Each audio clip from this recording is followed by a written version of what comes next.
ప్రియమైన దేవుని బిడ్డలందరికీ వందనాలు. మనము గత కొన్ని దినాలుగా బ్లెస్సింగ్స్ ఇన్ క్రాస్ అనేటువంటి వాక్య భాగాన్ని చూస్తున్నాం. అయితే సిలువ పైన ఉన్నటువంటి ఆశీర్వాదాలు, సిలువలో దాచిపెట్టినటువంటి ఆశీర్వాదాలు ఏంటి అని మనం చూస్తున్నాం. అయితే ఈ క్రిస్మస్ టైంలో ఈ బ్లెస్సింగ్స్ ఇన్ క్రాస్, ఈ సిలువ గురించి ఎందుకు అనే చాలా ఆలోచన రావచ్చు. కానీ యేసుక్రీస్తు ప్రభు వచ్చింది మన కొరకు చనిపోయేదానికి, మనల్ని నీతిమంతులుగా తీర్చి ఆయన యొక్క ఆశీర్వాదాలన్నీ మనకి ఇవ్వటానికి ఆయన ఈ లోకానికి వచ్చారు. కాబట్టి మనం ఈ టాపిక్ చూస్తున్నాం. చూడండి, బ్లెస్సింగ్స్ ఇన్ క్రాస్. ఈ యొక్క ఏంటి, ఈ సిలువలో మన కొరకు దాచిపెట్టినటువంటి ఆశీర్వాదాలు అని మనం చూసినట్లయితే, మొట్టమొదటిగా ఒక యేసుక్రీస్తు ప్రభు యొక్క ప్రేమ అక్కడ సంపూర్ణం అవుతూ వచ్చింది. తర్వాత అది యేసుక్రీస్తు ప్రభు యొక్క ప్రేమ మనకు వెంట తీసుకుని వచ్చింది. ఏంటి వెంట తీసుకుని వచ్చింది? ఈ పిక్చర్ గురించి మనము చూస్తున్నాం. ఈ పిక్చర్ నాకు దేవుడు ఎప్పుడు ఇచ్చాడంటే, ఒక రాత్రి సమయంలో నేను దేవుని ప్రేమను ఎంతగా నేను అనుభవించాను. ఆ సిలువ గుండా దేవుడు నన్ను తీసుకుని వెళ్ళి ఒక పిక్చర్ నాకు ఇచ్చాడు. అయితే ఈ సిలువలో దాచి ఉంచినటువంటి, జాగ్రత్తగా గమనించినట్లయితే ఈ పిక్చర్ మీకు సరిగా కనిపించట్లేదు. అయితే ఈ నిలువుగా ఉన్నటువంటి ఈ యొక్క ప్లేస్లో మనం చూడవచ్చు హెవెన్లీ బ్లెస్సింగ్స్. ఎప్పుడైతే వరల్డ్లీ బ్లెస్సింగ్స్, ఇవి వరల్డ్లీ బ్లెస్సింగ్స్, ఈ వరల్డ్లీ బ్లెస్సింగ్స్ని యేసుక్రీస్తు ప్రభు వారు ఏం చేశారంటే హెవెన్లీ బ్లెస్సింగ్స్తో క్రాస్ చేశారు. వరల్డ్లీ బ్లెస్సింగ్స్ని హెవెన్లీ బ్లెస్సింగ్స్తో క్రాస్ చేశారు. ఇంకో విధంగా చెప్పాలంటే, ఓల్డ్ టెస్టిమెంట్లో మనకు అన్ని పనిష్మెంట్సే ఉన్నాయి, అన్ని కమాండ్మెంట్సే ఉన్నాయి. అయితే అవన్నీ చేయలేక మనము నష్టపోయే వారంగా ఉన్నప్పుడు దేవుడు ఏం చేశాడంటే ఆ యొక్క స్పిరిచువల్ బ్లెస్సింగ్స్ని, న్యూ టెస్టిమెంట్ని మనకు తీసుకుని వచ్చి అక్కడ మన ఈ హెవెన్లీ బ్లెస్సింగ్స్ని వాటన్నిటిని కూడా సంపూర్ణం చేసేసాడు. కాబట్టి ఈ సిలువలో సంపూర్ణమైనటువంటి ఆశీర్వాదాలు ఉన్నాయి. Not only worldly, not only ఒక వరల్డ్లీ బ్లెస్సింగ్స్ మాత్రమే. ఈ లోక సంబంధమైన ఆశీర్వాదాలు పర సంబంధమైన ఆశీర్వాదాలతో నింపబడినప్పుడు అవి ఇంకా ఎక్కువగా ఆశీర్వాదకరంగా కనబడతాయి అని ఈ శిలువ మనకు చూపిస్తుంది. ఈ శిలువలో ఈ ఇటు సైడ్ మనం గమనించినట్లయితే జే అనే అక్షరము వస్తుంది. ఈ జే అనే అక్షరము మనకు జీసస్ అని చూపిస్తుంది. తర్వాత ఇటు సైడ్ మనం గమనించినట్లయితే ఇక్కడ ఎల్ అనేటువంటి అక్షరము మనకు కనబడుతుంది. ఈ ఎల్ అనే అక్షరము లవ్ అనే పదాన్ని మనకు చూపిస్తుంది, ప్రేమ అనే పదాన్ని చూపిస్తుంది. అదే ఇక్కడ మనం గమనించినట్లయితే 7 అనే అక్షరము సంపూర్ణత గుర్తు, కాబట్టి ఇక్కడ కంప్లీట్ అనేటువంటి పదాన్ని చూపిస్తారు. తర్వాత ఇటు సైడ్ మనం చూసినట్లయితే ఎఫ్ అంటే ఫాలోస్. కాబట్టి ఇక్కడ మనం చూసినట్లయితే జీసస్, యేసుక్రీస్తు ప్రభు యొక్క ప్రేమ సంపూర్ణమైనటువంటి ఆశీర్వాదాలు, పరసంబంధమైన ఆశీర్వాదాలు మనకు తీసుకొని వచ్చి పెడుతుంది. ఇంకా ఏం చూస్తామంటే యేసుక్రీస్తు ప్రభు యొక్క ప్రేమ ఏం చేస్తుంది, కంప్లీట్గా మనల్ని అనుసరిస్తుంది. ఏంటంటే సంపూర్ణమైనటువంటి ఆశీర్వాదాలు. నువ్వు ఎటు చూసినప్పటికీ కూడా సంపూర్ణమైన ఆశీర్వాదాలు నిన్ను వెంబడిస్తున్నాయి. ఇంకా ఈ సిలువ ఏం చేస్తుందంటే నీ యొక్క పాపమంతా కూడా కడిగి వేసింది. All my sins are crossed and your sins are crossed కదా. అన్నీ కూడా ఇక్కడ మనం చూసినట్లయితే follows you and crossed all my and your sins. కాబట్టి నీ మన పాపంలో ఈ యొక్క శిలువ పైన కొట్టివేయబడినాయి. ఇక ఏమి వచ్చాయి వెంట అంటే అన్నీ కూడా ఆశీర్వాదాలు వచ్చాయి, అన్ని ఆశీర్వాదాలు వచ్చాయి. కాబట్టి ఈ యొక్క పిక్చరు నాకు దేవుడు ఒకరోజు అర్ధరాత్రి 12 గంటలకు 1 గంటకు నేను ఈ యొక్క పిక్చర్ని కరెక్ట్గా నాకు టైం గుర్తులేదు, అందరూ పడుకున్నారు. 1 గంటకేమో ఆ మధ్యలో నేను డ్రా చేసి పడుకున్నాను. దేవుడు ఆ టైంలో నాకు ఈ పిక్చర్ని ఇచ్చాడు. నా జీవితంలో అనువదించినటువంటి సిలువ ద్వారా తను నా పాపంలన్నీ కూడా కొట్టివేస్తానని నాకు దేవుడు జ్ఞాపకం చేస్తూ వచ్చినాడు. కాబట్టి ఈ పిక్చర్ నేను డ్రా చేస్తూ వచ్చినాను. ఇందులో ఎంతో ఆయన వాక్యాన్ని దాచిపెట్టాడు. అది మనం చూసాం.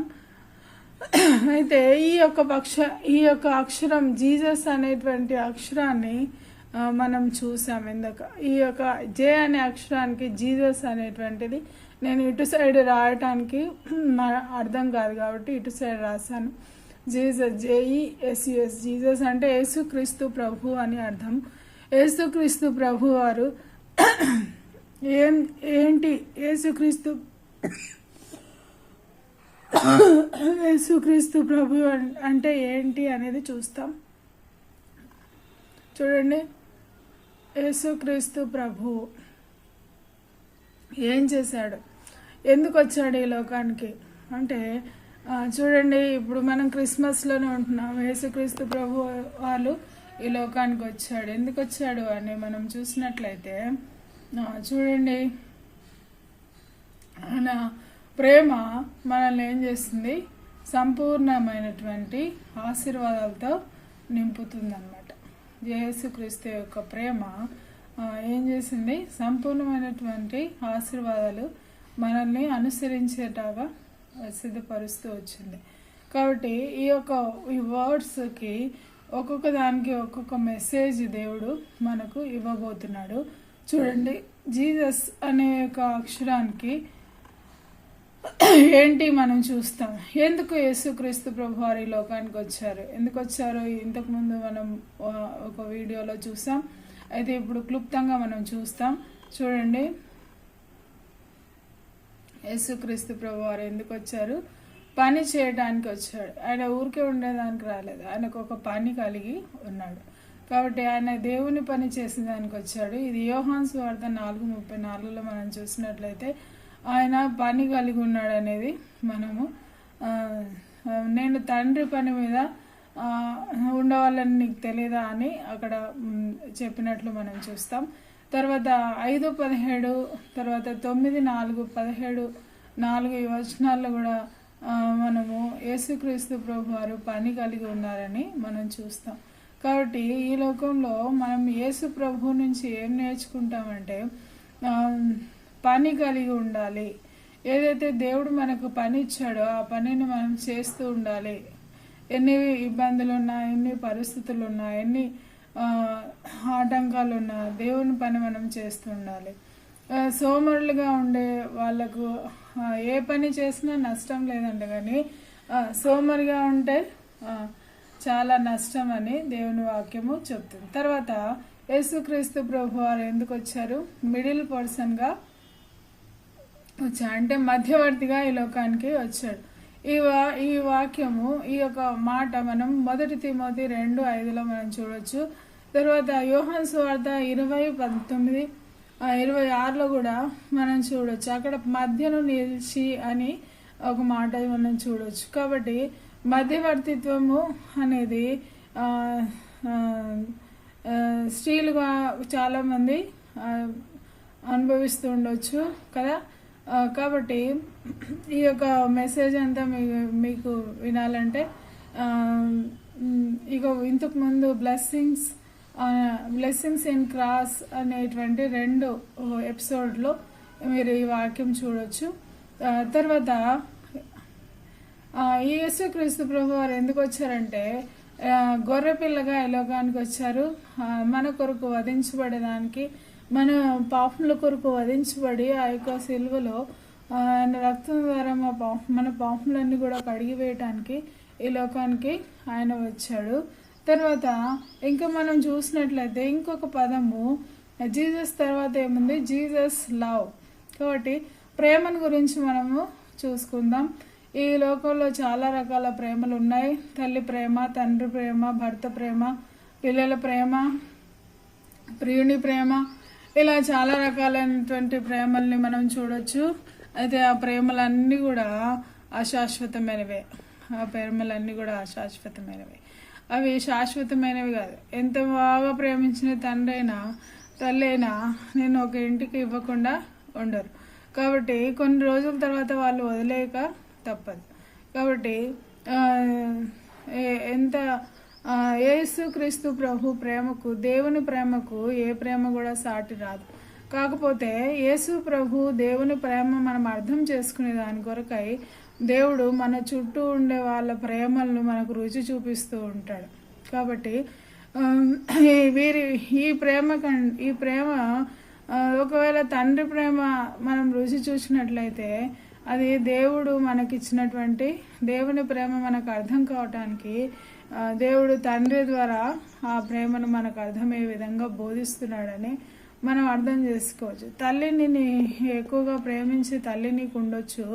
అయితే యేసుక్రీస్తు ప్రభు అంతకంటే ఎక్కువగా నేను ప్రేమించాడని నువ్వు తెలుసుకోవాల్సిన అవసరత ఎంతో ఉంది. ఈ దినాల్లో యవనస్తులు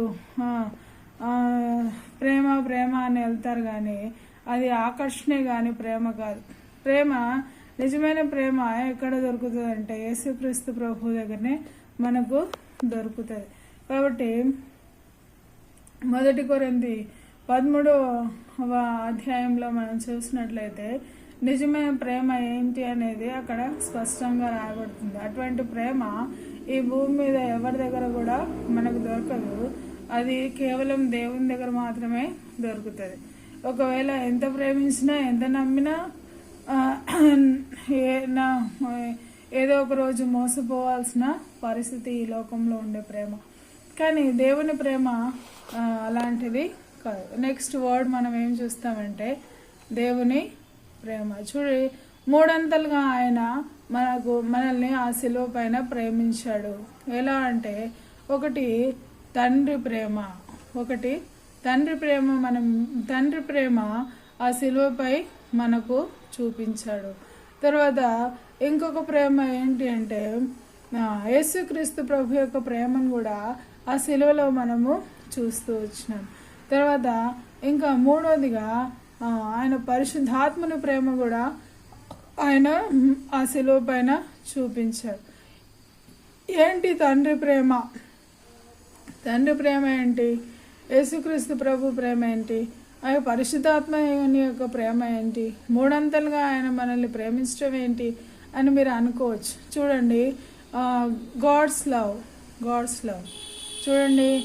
దేవుని ప్రేమ ఎలాంటిది అంటే చూడండి, దేవుని ప్రేమలో ఆజ్ఞలు ఉన్నాయి. ఎందుకు ఆజ్ఞలు ఉండాలి? ఆజ్ఞలు లేకపోతే బాగుంటుంది కదా అని మనం అనుకోవచ్చు. కానీ మన పిల్లలకు మనము ఇన్స్ట్రక్షన్స్ ఇవ్వమా? ఇప్పుడు స్విచ్ ఎలా వేయాలి అని మనం నేర్పిస్తాం. తర్వాత అక్కడ హీటర్ పెట్టండి, అక్కడికి వెళ్ళొద్దు అని చెప్తాం. నైఫ్ పట్టుకోవద్దు, అది తెగుతుంది అని చెప్తాం.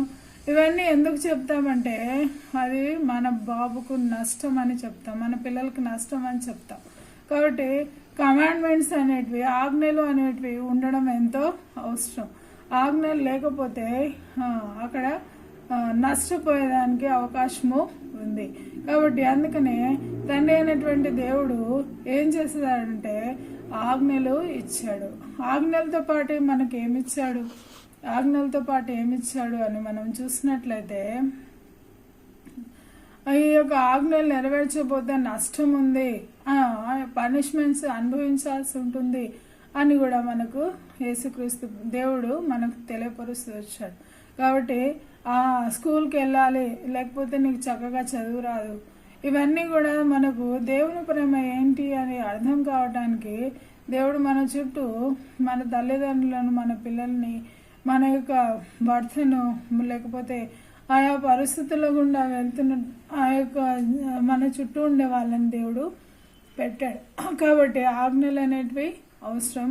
తర్వాత ఆజ్ఞలు పాటించకపోతే నష్టం ఉంది అని దేవుని ప్రేమ మనకు చూపిస్తుంది. ఆ సిలువ ఏం చూపిస్తుందంటే అక్కడ ఏముంది, ఆజ్ఞలు నెరవేర్చకపోతే పనిష్మెంట్ ఉంది అనేటువంటి ఆ విషయాన్ని ఆ యొక్క సిలువ మనకు బోధిస్తుంది. అక్కడ దేవుని ప్రేమ మనకు కనబడుతూ ఉంది. కాబట్టి మనము దేవుని ప్రేమ, ఈ దేవుడు ఎందుకు ఇన్ని ఆజ్ఞలు పెట్టాడు, ఎందుకు ఇలా ఉండాలి అలా ఉండాలి అని కొంతమంది యవనస్తులకు అస్సలు నచ్చదు. కొంతమంది స్త్రీలకు కూడా ఇలా ఎందుకు ఉండాలి, ఇది నేను ఇలాగే ఎందుకు ఉండాలి అని చాలామంది వాదిస్తూ ఉంటారు. ఒకవేళ అది శత్రు కార్యం అయితే నేను సాధారణ క్రియలకు అప్పగిస్తూ ఉంటే అప్పుడు నువ్వు వ్యతిరేకించవచ్చేమో. కానీ అయితే దేవుణ్ణి బట్టి కొన్ని మేలైనవి నీ జీవితంలో జరుగుతున్నప్పుడు, మేలైన ఆజ్ఞలు నీ జీవితంలో ఉంటున్నప్పుడు నువ్వు వాటిని అనుసరించడం వల్ల దేవుడు మేలు చేసేవాడుగా ఉంటాడు, కానీ కీడు ఎంత మాత్రమో జరగదు. కాబట్టి సమస్తంలో మేలు కలటగా సమకూర్చి జరిగిస్తున్నటువంటి దేవుడు, తర్వాత ఎందరో ఆయన ప్రేమిస్తారో వాళ్ళకు మేలు చేసేదానికి ఆయన సిద్ధపరిచేటువంటి దేవుడు. మిమ్మల్ని కలిగిన ఇర్మియా గ్రంథంలో మనం చూడొచ్చు, నేను మిమ్మల్ని కూర్చుని ఉద్దేశించిన ఉద్దేశములు మేలుకరమైనవి హానికరమైనవి కాదు అని అక్కడ ఆ యొక్క వాక్యాన్ని మనం చూస్తాం. కాబట్టి ఆయన ఆజ్ఞలన్నీ కూడా మేలైనటివే. ఆయన ఆజ్ఞలు నెరవేర్చకపోతే మనకు పనిష్మెంట్స్ ఉంటాయి, మనకు దెబ్బలు ఉంటాయి అనేసి ద్వితీయోపదేశకాండం 28వ అధ్యాయంలో మనం చూసినట్లయితే మనకు సంపూర్ణంగా ఆ యొక్క ఆజ్ఞలు వాటిని నెరవేర్చకపోతే వచ్చే నష్టాలు ఏంటి అనేది దేవుడు స్పష్టంగా రాసి పెట్టాడు. అయితే ఆ బాబుకు మన ఇంట్లో ఉన్న పిల్లలకి చెప్తూ ఉంటాం, అది ముట్టుకోకు, అది కరెంట్ షాక్ కొడుతుంది. కరెంట్ షాక్ అంటే ఏంటి, ఎలా తెలుసుకోవాలి అని కొంతమంది హైపర్ యాక్టివ్ పిల్లలు ఏం చేస్తారంటే దాన్ని తెలుసుకోవటానికని మనం ఏం చెప్తామో అదే చేస్తారు, ఏది చేయొద్దని చెప్తామో అదే చేస్తారు. అదే చేసినప్పుడు ఏముంటుంది, పనిష్మెంట్ అనేది ఉంటుంది. ఇప్పుడు పనిష్మెంట్ ఉంది అనేసి మనం అట్లే వదిలేస్తామా? ఇప్పుడు షాక్ కొట్టిన తర్వాత మనం అప్పుడే వెంటనే నేను చెప్తే వినకుండా వెళ్ళావు, నీకు షాక్ కొట్టింది, మంచిది అయింది అని వదిలేస్తామా? మన పిల్లల్ని ఏం చేస్తాం, కంగారుగా వెళ్ళి అది తీసేసి, లేకపోతే మన పిల్లోడు ఒక నైఫే పట్టుకున్నాడు అనుకో, వద్దురా అది పట్టుకోవద్దు అంటే కూడా పట్టుకుంటే ఏమైంది, తెగింది చెయ్యి, రక్తం కారిపోతూ ఉంది. అప్పుడు మనం ఏం చేస్తాం చూడండి, మనం ఏం చేస్తాం, బాబుని తీసుకెళ్ళి హాస్పిటల్కి తీసుకొని వెళ్తాం. హాస్పిటల్కి తీసుకుని వెళ్ళి ట్రీట్మెంట్ ఇస్తాం. తర్వాత అవసరమైతే మన బ్లడ్ కూడా మనము ఇస్తాం కదా. అంతా అదే యేసుక్రీస్తు యొక్క ప్రేమ. ఇక్కడ మనం ఏం చూస్తామంటే పాపం అంటే ఏంటో చూస్తాం. పాపం అంటే ఏంటి, ఆజ్ఞల్లోనే మనం ఉంటున్నాం, క్రాసింగ్ ద రూల్స్, ఆజ్ఞాతిక్రమమే పాపం అవుతుంది. అయితే ఆదాము అవ్వలు అది చేయొద్దురా అంటే చేస్తారు, అది చేయొద్దురా అంటే చేస్తారు. ఇక్కడ కొన్ని ఎగ్జాంపుల్స్ చూస్తున్నాం. తర్వాత ఆదాము అవ్వలు చేసిన దాన్ని బట్టి వాళ్ళు ఏం చేశారు, ఏదైనా తోటలో నుంచి బయటికి తోలివేయబడినారు. తర్వాత తోలివేసినటువంటి దేవుడు వాళ్ళని అట్లనే వదిలేసినాడా? అట్లా వదిలేయలేదు. ఇంకా వాళ్ళకు చర్మపు చొక్కాయలను తయారు చేసి ఇచ్చాడు. తర్వాత వాళ్ళతో ఆకాశం, అప్పుడు చల్లపూటున దగ్గరకు వచ్చి పక్కన కూర్చొని మాట్లాడే దేవుడు ఇప్పుడు ఆకాశం నుంచి మాట్లాడుతున్నాడు. ఆయన వాళ్ళని విడిచిపెట్టలేదు.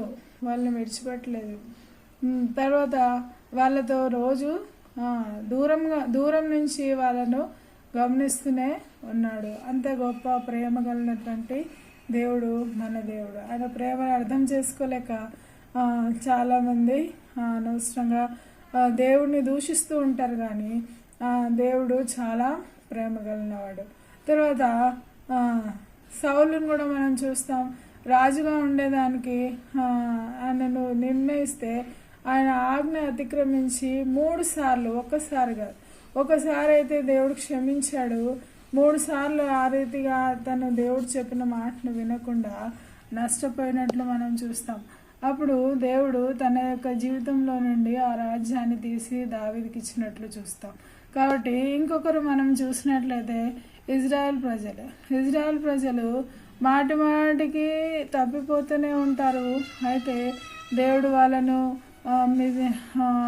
యొక్క బానిసత్వం కిందకి పంపించటము, తిరిగి సమకూర్చడము, ఇదంతా కూడా మనము చూస్తూ ఉంటాం. ఇదంతా కూడా మనం చూస్తాం. కాబట్టి ద్వితీయోపదేశ కాండంలో రాజులు గ్రంథంలో మనము చూస్తాం. వాళ్ళు బానిసత్వం, న్యాయాధిపతుల గ్రంథంలో ఎక్కువగా మనం చూస్తాం. వాళ్ళు బానిసత్వం కిందకు వెళ్ళటము, తిరిగి దేవుడు వాళ్ళని కనికరించడము, సమకూర్చడము మనం చూస్తూ ఉంటాం. కాబట్టి ఈ ప్రేమ మనము, దేవుడి ప్రేమ మనము చూస్తాం.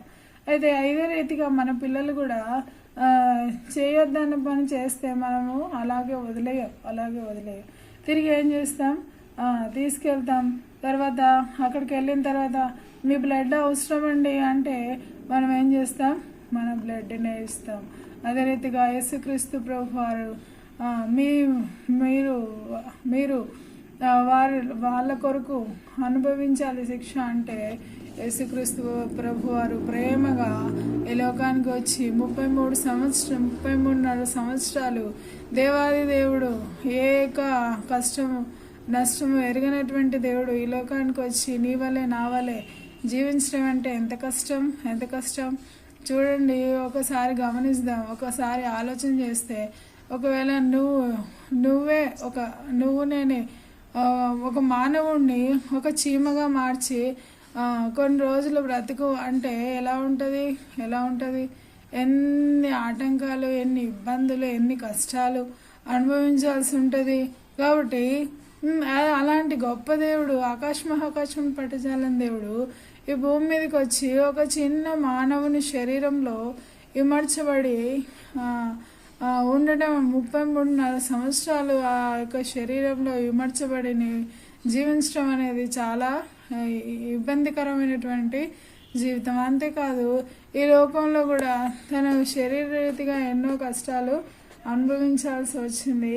ఆ రీతిగా దేవుడు మన కొరకు అనుభవిస్తూ వచ్చినాడు. కష్టాలు, నష్టాలు అన్నీ కూడా అనుభవిస్తూ వచ్చినాడు. అయితే యేసుక్రీస్తు ప్రభు ప్రేమ ఏం మనకు చూపిస్తుందంటే గ్రేస్ అండ్ ట్రూత్. ఓ బిడ్డ, నువ్వు చెప్పిన మాట వినలేదు, నువ్వు నష్టపోయినావు, నువ్వు ఇంకా పనికిరావు, నీకు నరకమే సిద్ధంగా ఉంది అని యేసుక్రీస్తు ప్రభు వారు మనకు చెప్పట్లేదు. మనకేం చెప్తున్నాడంటే ఆయన కృప ఉంది, కనికరం ఉంది. ఇదిగో బిడ్డ, నువ్వు చేసిన దానికి పనిష్మెంట్ ఉంది, అయితే ఆ పనిష్మెంట్ నేను అనుభవించాను, నీకు విడుదల ఇచ్చాను అయితే అని మనకు తెలియపరుస్తున్నాడు. కృప ఉంది, నువ్వు నష్టపోకు, నేను చెప్పిన మాట వినలేదని చెప్పి నాకు దూరంగా వెళ్ళిపోకు అని దేవుడు చెప్తున్నాడు. ఇప్పుడు మన బిడ్డనే ఉన్నాడు, అరే ఆ వస్తువు తీసుకోవద్దు అని మనం చెప్తాం. అయితే వాడు తీసుకున్న తర్వాత ఆ యొక్క వస్తువును వాడేశాడు, లేకపోతే తినేశాడు, మొత్తం అయిపోయింది. ఇప్పుడు మమ్మీ దగ్గరికి వెళ్తే నన్ను కొడుతుంది, లేకపోతే డాడీ దగ్గరికి వెళ్తే నన్ను కొడతాడు, కాబట్టి నేను ఇంకా వెళ్ళను, కాబట్టి నేను బయటనే ఉంటాను, బయట నుంచి వెళ్ళిపోతాను అని అలా వెళ్ళిపోతే మన బిడ్డ మనకు ఎంతో దుఃఖాన్ని తీసుకుని వచ్చిన వాడుగా ఉంటాడు. కాబట్టి అదే ప్రేమ యేసుక్రీస్తు ప్రభు వారు తండ్రి అనేటువంటి దేవుడు చూపిస్తున్నాడు. కాబట్టి దేవుడు మన జ్ఞాపకం చేసుకున్నది ఏంటంటే కృప ఉంది, నేను క్షమిస్తున్నాను, నీ శిక్ష నేను అనుభవిస్తాను, కాబట్టి నువ్వు దూరంగా వెళ్ళిపోవద్దు, నువ్వు దూరంగా వెళ్ళిపోవద్దని దేవుడు నిన్ను బ్రతిమలాడుతూ ఉన్నాడు. కాబట్టి ఓ ప్రియమైనటువంటి దేవుని బిడ్డ, ఒకవేళ నువ్వు పొరపాటు చేస్తుంటే, దేవుడు చెప్పిన మాట వినకుండా ఉంటే, దూరంగా వెళ్ళిపోయి ఉంటే, తిరిగి ఆయన నిన్ను పిలుస్తున్నాడు. నువ్వు సమకూర్చబడాలని ఆయన ఆశ ఉంది, నువ్వు దగ్గరికి రావాలని ఆయన కోరిక ఉంది. కాబట్టి ఆయన దగ్గరికి వచ్చి, దేవా నేను తప్పు చేశాను, నేను క్షమించాను, నన్ను క్షమించు, నేను నీ రక్తంతో కడుగు, నేను బ్రతిమలాడినట్లయితే ఆయన నిన్ను క్షమిస్తాడు. నీ క్షమాపణ ఉంది, కృప ఉంది. కాబట్టి నువ్వు దూరంగా వెళ్ళిపోవద్దు అని యేసుక్రీస్తు ప్రభు ప్రేమ మనల్ని బ్రతిమలాడుతూ ఉంది. ఇంత గొప్ప ప్రేమను నిర్లక్ష్యం చేసినట్లయితే నేను ఎంతో నష్టపోవాల్సినటువంటి వాడిని. కాబట్టి ఆయన వద్దకు రా, నీ వద్ద నువ్వు చేసినటువంటి పొరపాట్లన్నీ ఒప్పుకో. ఆయన నిన్ను క్షమించేటువంటి దేవుడుగా ఉన్నాడు. తర్వాత ఆయన ఆ సిలువ మనకేం చూపిస్తుందంటే త్యాగాన్ని చూపిస్తుంది. ఇది ఏంటి అంటే, ఒక ఎగ్జాంపుల్ నేను చెప్తాను. ఒకవేళ మన పిల్లలే బయటికి వెళ్ళి పక్కింట్లో వాళ్ళ వస్తువు ఏదైనా తీసుకుని వచ్చి దాన్ని పాడు చేసేసారు అనుకోండి, అప్పుడు ఏం చేస్తాం? వాళ్ళు వస్తారు ఇంటి మీదకి, మా వస్తువు తీసుకున్నాడు, పాడు చేసేసాడు, అది చాలా ఖరీదైన వస్తువు అని మన మీద అన్నప్పుడు మనం ఏం చేస్తాం? సాక్రిఫైస్ చేస్తాం. ఆ బిడ్డకు బదులుగా మనమే ఆ యొక్క వస్తువును తీసి ఇవ్వటం, లేకపోతే ఆ బిడ్డకు దెబ్బలు పడకుండా ఆ బిడ్డకు చేయి అడ్డం పెట్టి ఆ దెబ్బలు మన మీద పడేటట్లు చేసుకోవడం, ఏదో ఒకటి మనము చేస్తాం. కాబట్టి ఇదే యేసుక్రీస్తు ప్రభు వారు ఆ సిలువలో చేసినటువంటి కార్యం. ఆయన మన కొరకు చనిపోయినాడు, మన కొరకు. నీకు వచ్చేటువంటి పనిష్మెంట్స్, ఇప్పుడు ఆ బిడ్డ ఆ వస్తువుని పాడు చేశాడు, వాళ్ళ ఇంట్లో వాళ్ళు పక్కింటి వాళ్ళు మనల్ని అడుగుతారేమో, లేకపోతే నన్ను అరుస్తారేమో అని చెప్పి ఆ బిడ్డ మన ఇంట్లో నుంచి వెళ్ళిపోయి మన దగ్గరికి రాకుండా, వాళ్ళ దగ్గరికి రాకుండా, కనిపించకుండా మనకు ఎంత బాధ ఉంటుంది. కాబట్టి యేసుక్రీస్తు ప్రభు వారు బ్రతిమలాడుతూ ఉన్నాడు, నేను నీ కొరకు బలి అయిపోయినా, నువ్వు ఇప్పుడు ఆ యొక్క శిక్ష నుంచి తప్పించుకోవచ్చు అని దేవుడు మనల్ని రిక్వెస్ట్ చేస్తూ ఉన్నాడు, మనల్ని బ్రతిమలాడుతూ ఉన్నాడు. అక్కడికి వెళ్ళొద్దు, అక్కడికి బ్రతిమలాడేటువంటి ప్రేమ యేసుక్రీస్తు ప్రభు వారు చూపిస్తున్నారు. వెళ్ళొద్దు బిడ్డ, వెళ్ళొద్దు, దూరంగా వెళ్ళొద్దు, నా ఎదుకు రా, నీ క్షమాపణ ఉంది, నా ఎదుకు రా, నీ యొక్క అప్పంతా నేను కట్టేస్తాను, నీ యొక్క పాపము అప్పంతా కూడా నేను తీర్చేశాను, నేను ఇప్పుడు విడుదల నీకు దయచేసినాను, ఎవరు నిన్నేమనరు, కయ్యనుకు ఒక ముద్ర వేశాడు దేవుడు, నిన్నెవరు ఏమీ అనరు అనేసి. కాబట్టి దేవుడు నీకు నాకు కూడా ఆ సిలువలో బలియాగం అయిపోయి ఒక నిబంధన, ఒక గుర్తు మనకు వేశాడు. ఏంటి అంటే, యేసుక్రీస్తు ప్రభు యొక్క బిడ్డలు, క్షమించబడిన వారు, వీళ్ళు నిత్య రాజ్యానికి వారసులు, వీరు నీతిమంతులు అనేటువంటి ముద్ర దేవుడు మనకిచ్చాడు. కాబట్టి ఆయన సిలువలో మనకు విమోచన ఆయన ఇచ్చాడు. ఇది రెండవదిగా దేవుడు మనల్ని ప్రేమించినటువంటి ప్రేమ. ఈ మూడవదిగా మనం చూసినట్లయితే పరిశుద్ధాత్ముని యొక్క ప్రేమ మనల్ని ఎక్కడికి తీసుకుని వెళ్తుంది అంటే, పరిశుద్ధాత్ముని ప్రేమ ఎలాంటి ప్రేమ అంటే, మనకు జ్ఞాపకం చేసేటువంటి ప్రేమ. ఏ జ్ఞాపకం చేస్తుందంటే, మనం పొరపాటు చేయకముందే దేవుని వాక్యాన్ని మనకు జ్ఞాపకం చేస్తుంది. దేవుని వాక్యం ఇలా ఉంది, నువ్వు ఇలా చేయకూడదు అని చెప్తా. ఒకవేళ ఆ మాట మనం వినకపోతే ఇంకా ఏం చేస్తుందంటే, దేవుని యొక్క ఆజ్ఞలు మనకు జ్ఞాపకం చేస్తాం. క్షమించండి, పరిశుద్ధాత్మ దేవుడు మనకు జ్ఞాపకం చేసేవాడుగా ఉంటాడు. తర్వాత ఇంకా మనం చూసినట్లయితే ఇంకా ఏం గుర్తు చేస్తారంటే, మనకు క్షమాపణ ఉంది. ఏదైనా మనం పొరపాటు చేసినప్పుడు నీకు క్షమాపణ ఉంది, నువ్వు అనవసరంగా నష్టపోకు, అనవసరంగా దూరంగా వెళ్ళిపోకు, కృంగిపోకు, అనవసరంగా నీ జీవితాన్ని నష్టపరుచుకోవద్దు అని పరిశుద్ధాత్మ దేవుడు మనకు జ్ఞాపకం చేసేవాడుగా ఉంటాడు. ఇంకా పరిశుద్ధాత్మ దేవుడు మనకి ఏం గుర్తు చేస్తాడంటే, నీకు కృప ఉంది, నీ కొరకు కృప వేచి ఉంది, కాబట్టి నువ్వు భయపడొద్దు అని గుర్తు చేస్తూ ఉంటాడు. ఇంకా పరిశుద్ధాత్మ దేవుడు ఏమి జ్ఞాపకం చేస్తాడంటే, ఇప్పుడు వాక్యం చదువుకో, ఇప్పుడు దేవుని మార్గాలు ఆయన మనకు చూపించేవాడుగా ఉంటాడు. చూడండి, దేవుడు లీడ్స్ ఇన్ గాడ్స్ వేస్. ఇంకా దేవుని మార్గాల్లో మనల్ని నడిపించేవాడుగా ఉంటాడు. దేవుని మార్గం ఏంటి, దేవుని మార్గం ఏంటి కాదు అనేటువంటి మనకు పరిశుద్ధాత్మ దేవుడు స్పష్టంగా బయలుపరుస్తాడు. ఇది పరిశుద్ధాత్మ దేవుని యొక్క ప్రేమ. కాబట్టి ఈ మూడంతలుగా యేసుక్రీస్తు ప్రభు వారు మనల్ని ప్రేమించాడు.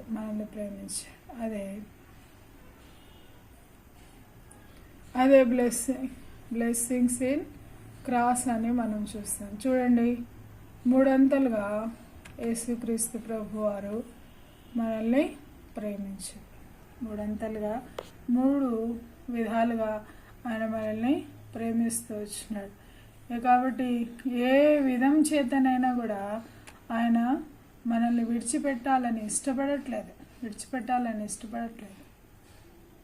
అందుకే ఆయన శాశ్వతమైన ప్రేమ ఆ శిలువలో మన కొరకు చూపించాడు. కాబట్టి ఈ ప్రేమ నిర్లక్ష్యం చేసి దూరంగా వెళ్తున్నామేమో, ఇంకా ఈ ప్రేమ గురించి తెలియక ఎన్ని రోజులు నష్టపోయిన స్థితిలో ఉన్నావేమో, ఇది నా ప్రభువుకు నీ హృదయాన్ని ఇవ్వు, ప్రభు యొద్ద నీ ఒప్పుకో, ప్రభువుకు సమీపంగా రా, దేవునికి సమీపంగా రా. అప్పుడు నీ జీవితము ఆయన మార్చివేసేవాడుగా ఉంటాడు. అంతేకాదు, నీ జీవితంలో సంపూర్ణమైనటువంటి ఆశీర్వాదాలు ఆయన నింపేవాడుగా ఉంటాడు. భవిష్యత్తులో మనము ఇంకా ఈ యొక్క ఆశీర్వాదాల గురించి నేర్చుకుంటాం. ఎవరైనా కొత్తగా ఈ యొక్క ఛానల్ని చూస్తూ ఉంటే సబ్స్క్రైబ్ చేసుకోండి. దాని ద్వారా మీరు ఫర్దర్గా మేము పెట్టే వీడియోస్ మీకు అందుతాయి. ప్రార్థన చేసుకుందాం. ప్రేమగల తండ్రి, దయమేడ మీకు స్తోత్రాలు చెల్లిస్తూ ఉంటున్నాం. నీ ప్రేమ ఎంత శ్రేష్టమైందో, ఎంత మేలైందో, ఎంత త్యాగపూరితమైందో, ఎంత ప్రేమగలన వాడవో, మమ్మల్ని నీ వద్దకు చేర్చుకునేదానికి, నీ యొక్క మేము పోగొట్టుకున్నటువంటి ఆ యొక్క దివ్య రాజ్యాన్ని, దేవుని రాజ్యాన్ని మాకు ఇచ్చేదానికి మీరు ఎంతగా ప్రయాసపడుతున్నారో ఆ యొక్క సిలువలో మాకు చూపిస్తూ వచ్చినందుకే మీకు స్తోత్రాలు. మీ సిలువ వద్దకు మేము వచ్చినప్పుడు నా ప్రభా సంపూర్ణమైన ఆశీర్వాదాలు మాకు ఇస్తారని నమ్ముతూ మీకు స్తోత్రాలు చెల్లిస్తూ ఉంటున్నాం. మీరు ఆ రీతిగా మాకు బోధిస్తూ వచ్చినందుకే కూడా మీకు స్తోత్రాలు చెల్లిస్తూ ఉంటున్నాం. దేవా, ఎవరైతే ఈ మాటలు విన్నారో వారి జీవితాల్లో కార్యం జరిగించండి, వారితో మాట్లాడండి, వారిని సంధించండి. నా ప్రభా నీ కృప చూపించమని నీ సన్నిధిలో ప్రార్థిస్తూ ఉంటున్నాను. ఎవరైతే నా ప్రభా ఇంకా రక్షణ లేని బిడ్డలు ఉన్నారో రక్షణలోనికి వచ్చినట్లు సహాయం చేయమని నీ సన్నిధిలో ప్రార్థిస్తూ ఉంటున్నాను. ఎవరైతే నా ప్రభా క్రమంగానే మందిరానికి రాలేని పరిస్థితిలో ఉన్నారో వారికి నీ యొక్క సహాయాన్ని అనుగ్రహిస్తున్నామని ప్రార్థిస్తూ ఉంటున్నాను. ఎవరైతే వాక్యము ప్రార్థన లేనటువంటి స్థితిలో ఉన్నారో వారిని కూడా మీరు దర్శించి నీ సన్నిధికి నడిపించమని ప్రార్థిస్తూ ఉంటున్నాం. దేవా, కృప చూపించండి, సహాయం చేయండి. నా ప్రభా, నా దేవా, అన్ని విషయాల్లో వినేవారందరిలో నీ యొక్క ఆత్మీయమైనటువంటి కార్యంను జరిగించి నీ నామానికి మహిమ ఆరోపించుకుంటున్నామని ప్రార్థిస్తుంది. చేతులకు అప్పగించుకుంటూ ఈ మాటలను దీవించి ఆశీర్వదిస్తున్నామని నా ప్రభును నా రక్షకుడు తిరానేసే నామంలో ప్రార్థించి వేడుచుంటున్నాం తండ్రి. ఆమేన్. ఇంకా ఎక్కువ వీడియోస్ కావాలంటే సబ్స్క్రైబ్ చేసుకోండి. తర్వాత ఈ యొక్క మాటలను, ఈ యొక్క వాక్య భాగాన్ని మీరు ఇతరులకు షేర్ చేయటం ద్వారా మీరు అనేకులకు ఆశీర్వాదకరంగా ఉంటారు. తర్వాత మాతో కలిసి దేవుని పని చేసేదానికి అవకాశం ఉంది కాబట్టి ఆ రీతిగా చేయండి. తర్వాత మీరు విన్న వాక్యాన్ని ఏదైనా మీకు డౌట్స్ ఉంటే కామెంట్స్ ద్వారా తెలియపరచండి. ప్రేయర్ రిక్వెస్ట్ ఏదైనా ఉంటే మా యొక్క కాంటాక్ట్ నెంబరు డిస్క్రిప్షన్లో ఉంది. మీరు ప్రేయర్ రిక్వెస్ట్లు కూడా పంపచ్చు. దేవుడు ఈ మాటలు దీవించును గాక. ఆమేన్.